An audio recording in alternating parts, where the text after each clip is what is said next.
fight it. And he would start telling us stories about, being in Iraq and living on a fob and doing different stuff. So I just messed with him all the time. Tell me what it was like when you were in the shit, and all the time.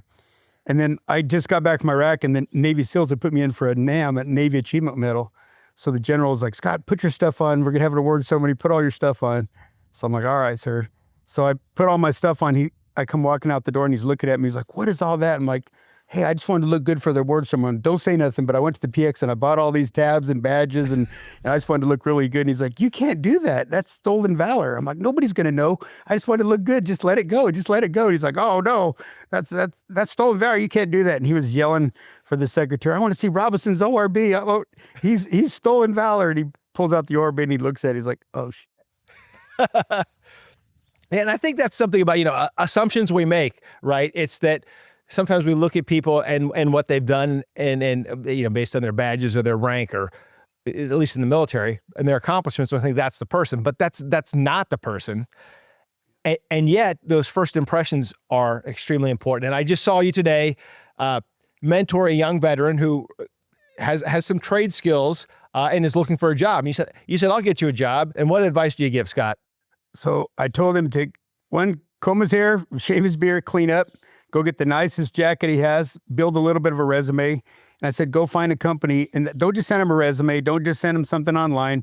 Go there, knock on the door, and ask to speak to the owner. Not just the secretary, not want to drop a resume, but go put your best foot forward and tell them, hey, these are my skills. This is what I like to do. I'd like a job. And sometimes all you have to do is ask. We've done that with other people. They do the same thing. They clean up a little bit, put the best sports coat they can get on, or go get one from wherever they can get, look the part, and come up with a plan of action and go ask. And more than likely, those owners are going to give a job. I go back to my dad. My dad had a business for 40, 50 years. And he said if somebody sent a resume in, he wouldn't read it. But if they came in, knocked on the door, walked in with their resume, he would stop what they're doing and give them an interview. Give them that opportunity. They may not fit, but he would give them that interview and give them that opportunity. So I think most owners want people to come work for them. They want people that are assertive. So walk in, look them right in the eye and tell them you want a job and tell them why you deserve the job, and you're probably going to be successful. Yeah, and that has withstood the test of time. I think a lot of people will say, well, that's something that may have worked in the 1960s, but it doesn't work now. But it works now more than ever, and I think it does for a few reasons. I think, number one, it shows that this person has guts to come in and ask for something.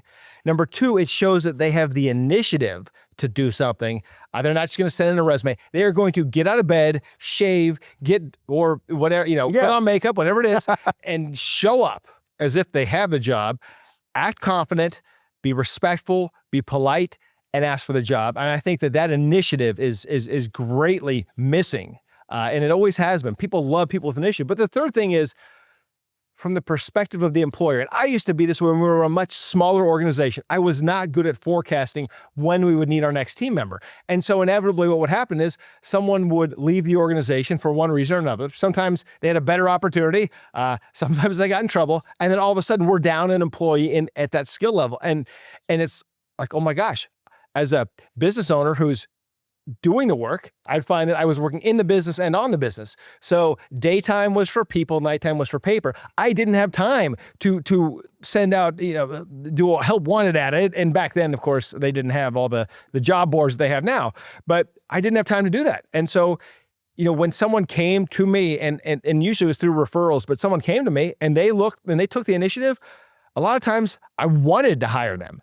And the reason why I wanted to hire them was because I needed somebody at that time. I saw somebody with initiative, and I saw somebody who had the guts to ask for what they wanted. And to me, those are the three critical things that I was really looking for. And so when that would happen, I would almost always hire the person, or at least I really wanted to hire that person. Quite often, people from Camp Cowboy, people come to the ranch, and they know we have a ranch. And I get calls all the time, hey, are you hiring?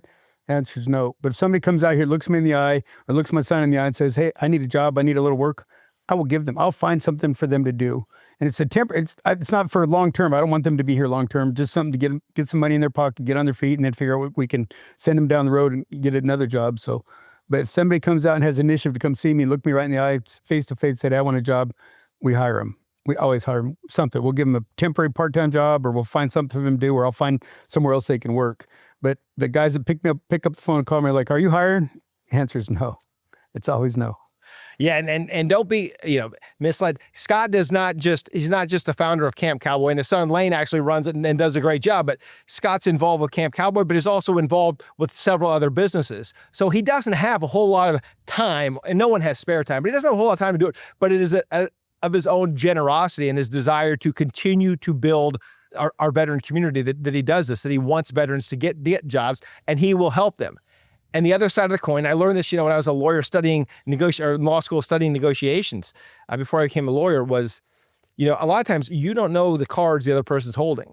And it may be that employer needs you just as much as you need a job. And the only way you're going to find out is if you ask. And let me tell you something, if you're going to be successful, you have to get used to hearing the word no. Yep. Not everything is a fit. And one thing that I greatly admire about you, Scott, is that you are always looking for new opportunities, always looking for ways to help, always looking for ways to connect people.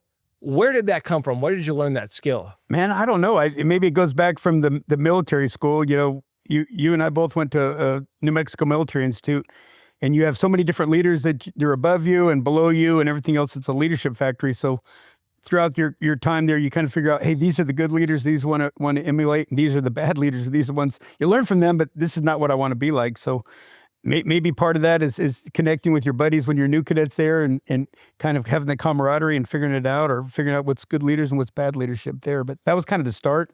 And now, I don't know, maybe it's just the way my brain works or whatever, but I just kind of look for opportunities all the time. My brain if you're around a group of people and this guy's like, I have a business that does this, I'm like, well, you should probably work with this business that does that, and you perfect connection. And I don't know, for some reason I just see that and make the connections. And maybe because in the military, I looked at so many different technologies. I think over the 8-10 years there, I probably looked at over 300 different technologies, and quite often I don't forget a lot of those. So I have a big basket of companies that I'm like, oh, you should be working with this company, or this company does that, and that company does this, and I can kind of connect the dots. It's kind of easy for me.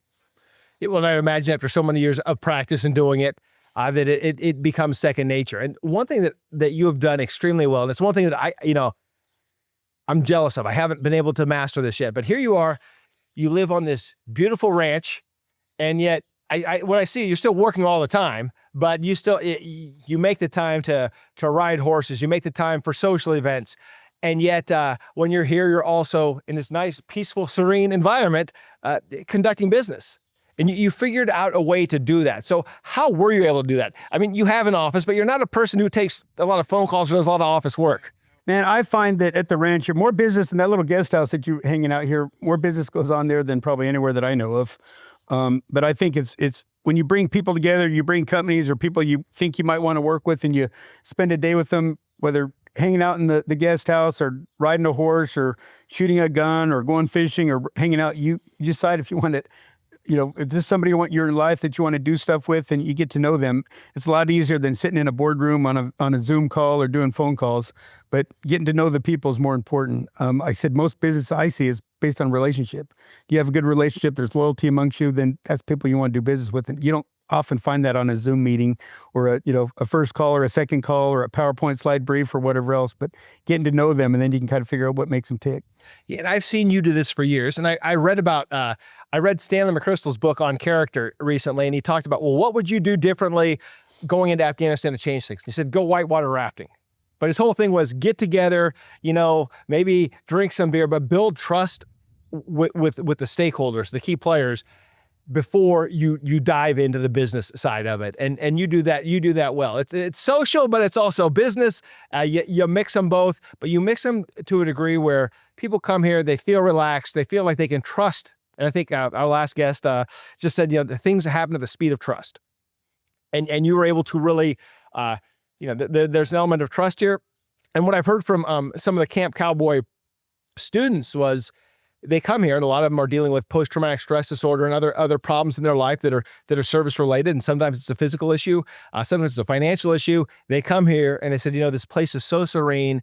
People are so trusting and trustworthy that the outside world just kind of melts away. And they feel like, that they're now in this great environment. And I can't remember who said it, but environment really is your looking glass. That's how you see the world. So how is it that you're able to keep yourself in that environment where you seem to always be happy, always have something going on, always giving back, and you don't seem to burn out, and you have more energy than most people I know, and you're older than me. Well, I don't know. Well, just barely. No, I'm not. I guess I am older.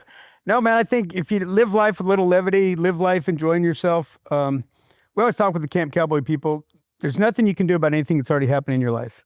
Nothing at all in the past, good, bad, or indifferent. You can learn from it, but nothing you can do to change it.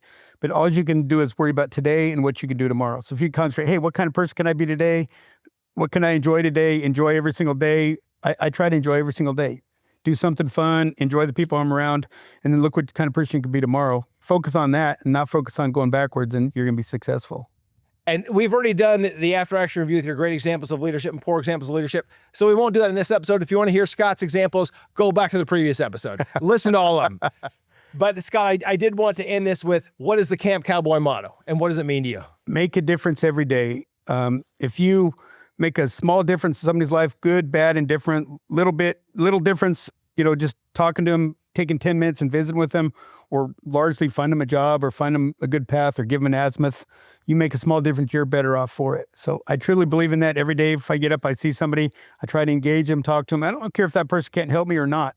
But you make the difference in the smallest person's life. We're having breakfast this morning. You make fun of the ladies at the let's say not dining facility, but the cafeteria. Well, you didn't make fun of them. You let them make fun of you. Well, you let them make fun of me, but they laugh, and you ask for the good-looking man discount, and the lady giggles like, man, this chubby old dude's asking for a good-looking man discount. But you actually got it. So today they give me 10% off because I was with Pretty Boy here, and it worked out pretty well. But so yeah, you just make somebody's life, make them laugh a little bit, and you're better off for it. So I challenge everybody on this podcast to try to make a difference in somebody's life. Just a little or big, it doesn't matter, but make a difference in somebody else's life and you'll be better off for it.